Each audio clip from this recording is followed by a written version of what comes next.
Sling that jank. Hey guys, Trent here coming at you with another deck tech. This time we're going to go with Modern again.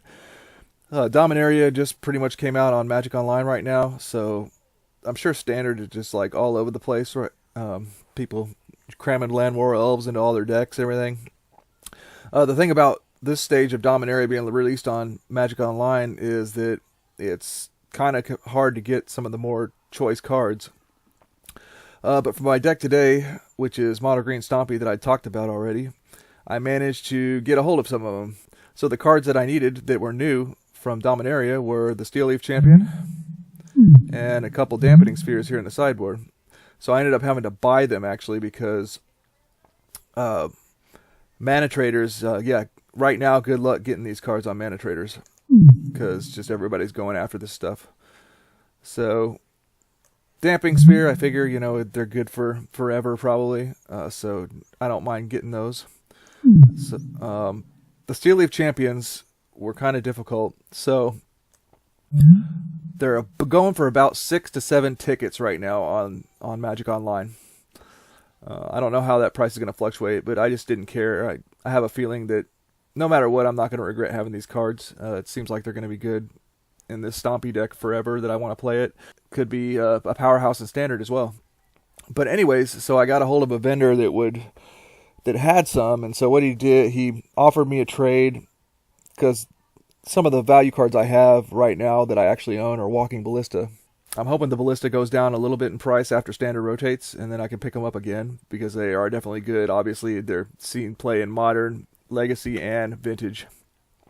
So I definitely want to get those back at some point, but I don't know if they're going to sit at that whatever, like 20, 24, 25 ticket price range. I think that's what they're around right now. I could be wrong. But anyways, he offered me a playset of Steel Leaf Champions and 8 tickets for 2 Walking Ballistas. Obviously, he wouldn't make that trade if he weren't making a little bit of money, but it seemed fine to me. For the simple fact that I just want to play with Steel Leaf Champion now. I don't want to wait. This is kind of like, if there's anything for me having a pre-release, this is basically my pre-release, This is my first Dominaria experience. So even if I didn't get the full advantage of the price of the Ballistas, I really don't care. But I don't feel bad about it. It seemed like it was a pretty decent trade. So anyways, let's talk about the deck. Mono Green Stompy. It's had not too many upgrades until now. Galta, we're trying out. People have been running like a one of in the deck because you can't put a lot of power on the board. So anyways, let's go back to the left of the mana base. 20 lands, so 18 basic forests and a couple treetop villages. Just a nice trample man land. Only costs 2 to activate. We don't want too many come into play untapped lands because we are a fast aggro deck. 1-drop's got a lot of them. Aspect of the Hydra is probably I'd say the third best pump spell in the deck, but it's still really good. X+X+X until end of turn for Devotion to Green. Can definitely close the game out of nowhere. So 1-drop creatures, we got our Experiment 1. A lot of good synergies in this deck with Experiment 1. It can get quite big, and then if you can ever get it to where it's able to regenerate, that's always nice too.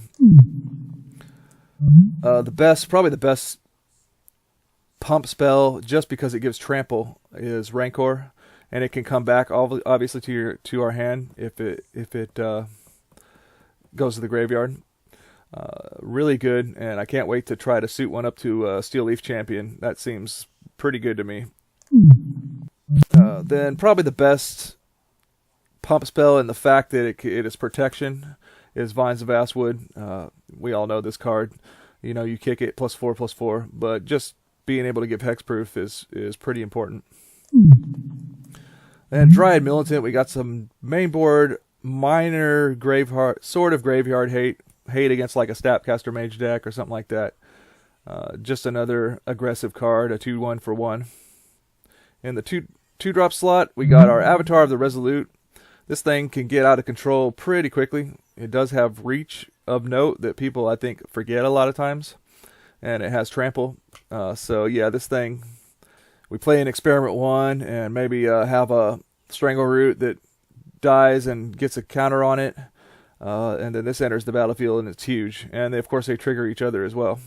A playset of Colonian Tuskers, just a 3/3 for 2, just a powerful, a lot of power and toughness for 2 mana. Probably our best 2-drop Strangleroot guys, just because it's haste and undying. It can pump up our Avatar, the Resolute. It's just a really powerful card. A little bit of Wrath protection or other spot removal protection besides Path to Exile. Got 3 Dismembers. Got to have a little bit of removal. This is about the best removal option we have in green. Can kill pretty much everything that's relevant in the format. So we got to have a little removal.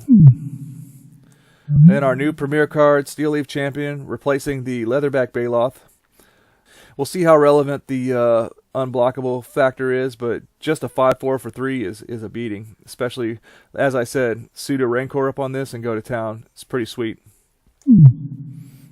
Then our single Galta, we don't want to overdo a card like this, especially in Modern, but it could be a nice surprise out of nowhere. So going over the sideboard, a couple gut shots against certain decks that have creatures that we definitely want to kill. Maybe decks that are running a lot of Mana Dorks, or stuff like Young Pyromancer, Snapcaster Mage, stuff like that. Got a little bit of Graveyard Hate, a couple Relics of Progenitus. Got some strong Enchantment Hate, Back to Nature. Got some serious life gain and Feed the Clan against the red decks and super aggressive decks.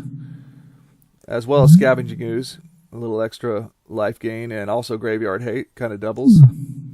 Then I'm trying a couple Dampening Spheres. I don't think it's going to affect us too bad. I mean, this isn't a deck that plays a lot of spells in one turn. Maybe usually just at the most 2 spells a turn at some point in the game.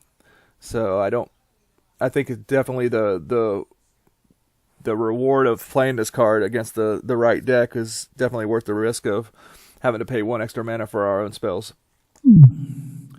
Got a couple chokes to just straight up hate on blue decks. And a nod to artifact decks, Affinity and whatever. Destroy all artifacts, Creeping Corrosion, the Artifact Wrath. So that's my Dominaria release version of Mono Green Stompy in Modern. We'll run it through some matches and see how it goes.